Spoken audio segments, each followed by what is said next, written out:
In ancient Egypt, Thoth was the god of wisdom, magic, and writing.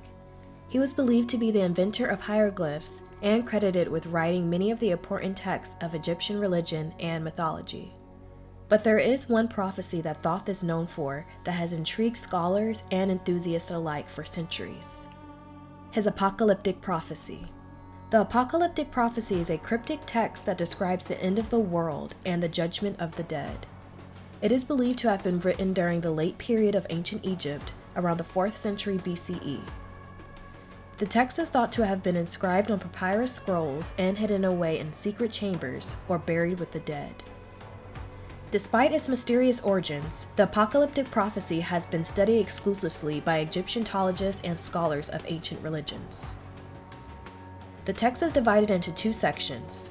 The first describes the events leading up to the end of the world, while the second describes the judgment of the dead. According to the prophecy, the world will be destroyed by a great flood that will cover the earth. This flood will be accompanied by earthquakes, storms, and other natural disasters. It is said that the sun will turn black and the moon will turn red, and the stars will fall from the sky. Listen as Graham Hancock reads over the first section of the apocalyptic prophecy. In a dialogue, the Hermetica, many of them are dialogues between Thoth Hermes and various pupils of his. And in one called the Asclepius, a lament is presented. And it's like a prophecy. It's a bit like the Mayan prophecy. Egypt seems to stand as a metaphor for the whole world.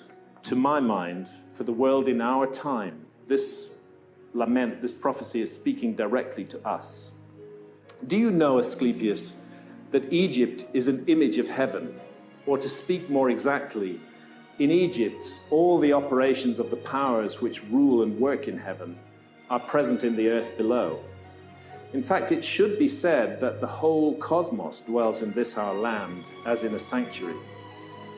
And yet, since it is fitting that wise men should have knowledge of all events before they come to pass, you must not be left in ignorance of what I will now tell you. There will come a time when it will have been in vain that Egyptians have honored the Godhead with heartfelt piety and service, and all our holy worship will be fruitless and ineffectual. The gods will return from earth to heaven. Egypt will be forsaken, and the land which was once the home of religion will be left desolate, bereft of the presence of its deities. O Egypt, Egypt, of thy religion nothing will remain but an empty tale, which thine own children in time to come will not believe. Nothing will be left but graven words, and only the stones will tell of thy piety.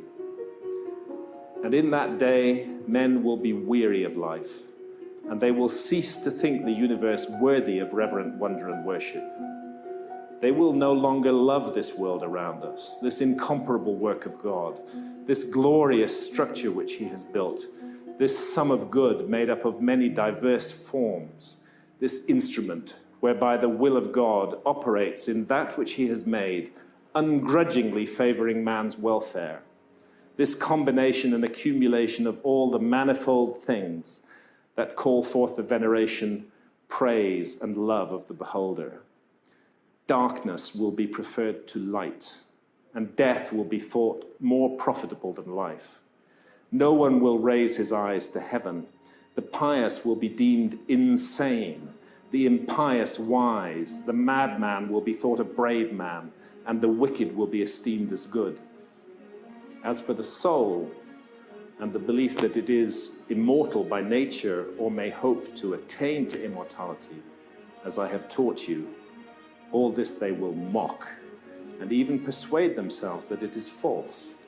No word of reverence or piety, no utterance worthy of heaven will be heard or believed. And so the gods will depart from mankind, a grievous thing, and only evil angels will remain, who will mingle with men and drive the poor wretches into all manner of reckless crime, into wars and robberies and frauds and all things hostile to the nature of the soul. Then will the earth tremble, and the sea bear no ships. Heaven will not support the stars in their orbits. All voices of the gods will be forced into silence. The fruits of the earth will rot.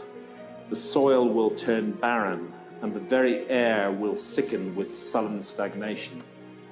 All things will be disordered and awry. All good will disappear. But when all this has befallen Asclepius, then God, the creator of all things, will look on that which has come to pass, and will stop the disorder by the counterforce of his will, which is the good. He will call back to the right path those who have gone astray.